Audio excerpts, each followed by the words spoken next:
విషాదకరమైనటువంటి వార్త. ఫిష్ వెంకట్ కొన్ని రోజుల నుంచి కూడా ఆయన హాస్పిటల్లో ట్రీట్మెంట్ తీసుకుంటూ ఉన్నాడు. మనకందరికీ తెలిసిందే. ఆయన ట్రీట్మెంట్ తీసుకుంటున్నటువంటి క్రమంలోనే చాలామంది కూడా ఆయనకు సహాయం చేయడానికి కూడా ముందుకొచ్చారు.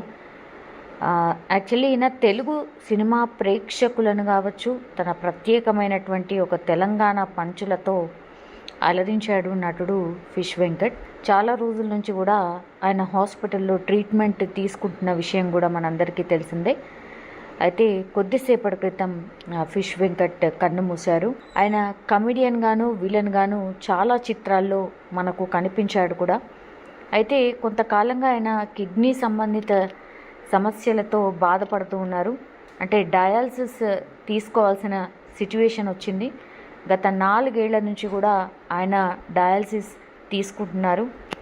మధ్యలో కొంత ఆయన ఆరోగ్యం మెరుగుపడ్డా మళ్ళీ ఇటీవల క్షీణించింది. దీంతో హైదరాబాద్లో ఒక ప్రైవేట్ ఆసుపత్రిలో ఆయనకు చికిత్స అందిస్తూ ఉన్నారు. జూలై 2వ తారీఖు నుంచి కూడా ఆయనను కుటుంబ సభ్యులు హాస్పిటల్లో చేర్పించారు. అప్పటి నుంచి కూడా ఆయనకు ట్రీట్మెంట్ జరుగుతున్న పరిస్థితి. ఆయన వెంటిలేటర్ పై ఉన్నారు. చాలా రోజుల నుంచి కూడా అసలు స్పృహలో లేరు.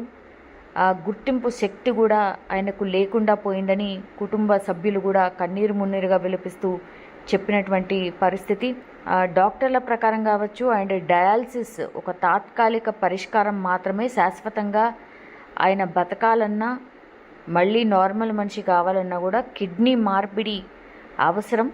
సో ఇది కొంత ఖర్చుతో కూడుకుంది కాబట్టి, చికిత్సకు భారీ ఖర్చు అవుతుంది కాబట్టి ఫిష్ వెంకట్ కుటుంబ సభ్యులు కూడా ఆర్థిక సమస్యలతో సతమతమవుతున్నారు.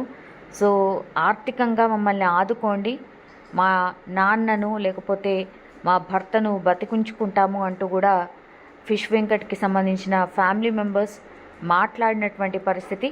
ఆ తర్వాత చాలామంది స్పందించిండ్రు, సినీ పెద్దలు స్పందించిండ్రు, చాలామంది రాజకీయ నాయకులు వెళ్ళి వాళ్ళకు అతని ట్రీట్మెంట్కి కూడా సహాయం చేసే ఏర్పాట్లు కూడా జరుగుతున్నటువంటి క్రమంలోనే పాపం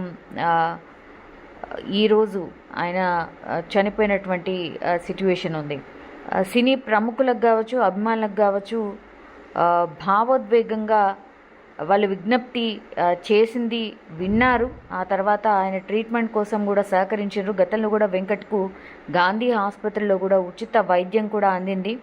అట్లాగే ట్రీట్మెంట్ మొత్తం చేయించండి, మేము ఖర్చులు భరిస్తామని కూడా చాలామంది, ఇప్పుడు కూడా చాలామంది ఆయన మీద ఉన్నటువంటి అభిమానంతో ముందుకొచ్చినటువంటి పరిస్థితి ఉంది. కానీ పాపం ఆయన పూర్తిగా ఆయన ట్రీట్మెంట్కి కూడా ఆయన బాడీ సహకరించే పరిస్థితి లేకుండా పోయింది. దీంతో ఆయన కాసేపటి క్రితమే చనిపోయినట్టుగా డాక్టర్స్ అయితే అనౌన్స్ చేసిన పరిస్థితి. అంటే 4 ఏళ్ల నుంచి ఆయన డయాలసిస్ మీద ఉన్నాడు కాబట్టి మధ్యలోనే ఆయనకు కిడ్నీ మార్పిడి జరిగి ఉంటే ఇంత సీరియస్గా అయి ఉండేది కాదు. సో ఇది కొంత డిలే అయిందని డాక్టర్స్ కూడా చెప్పినటువంటి మాట. అయినా లాస్ట్ ప్రయత్నంగా కూడా కిడ్నీ మార్పిడి కోసం కూడా ఈయనకు మ్యాచ్ అయ్యే కిడ్నీ కోసం కూడా వెతుకుతున్నటువంటి క్రమంలోనే ఆయన ఆరోగ్యం విషమించి కాసేపటి క్రితమే ఫిష్ వెంకట్ చనిపోయారు. అయినా ఇప్పటికే 100కు పైగా సినిమాల్లో నటించిండ్రు. ఎస్పెషల్లీ గుర్తుండిపోయే సినిమాలు ఏమన్నా ఉన్నాయంటే ఆది. ఆ చిత్రంలో తొడగొట్టు అనే డైలాగ్ ఎంత ఫేమసో మనకు తెలిసిందే. అట్లాగే గబ్బర్ సింగ్లో ఆయన చేసినటువంటి పండించినటువంటి కామెడీ పర్ఫార్మెన్స్ ప్రేక్షకుల మదిలో ఒక చిరస్థాయిగా నిలిచిపోయింది. అట్లాగే 100కు పైగా చిత్రాల్లో ఆయన నటించి మెప్పించాడు. తెలుగు ఫిల్మ్ ఇండస్ట్రీ కావచ్చు, మూవీ ఆర్టిస్ట్ అసోసియేషన్ ప్రముఖ నటులు కూడా ఆయనకు అండగా నిలిచే ప్రయత్నం చేసినప్పటికీ కూడా పాపం అంటే వైద్యానికి ఆయన బాడీ సహకరించలేదు. దీంతో కాసేపటి క్రితమే ఆయన మరణించినట్టుగా వైద్యులు ప్రకటించిన పరిస్థితి.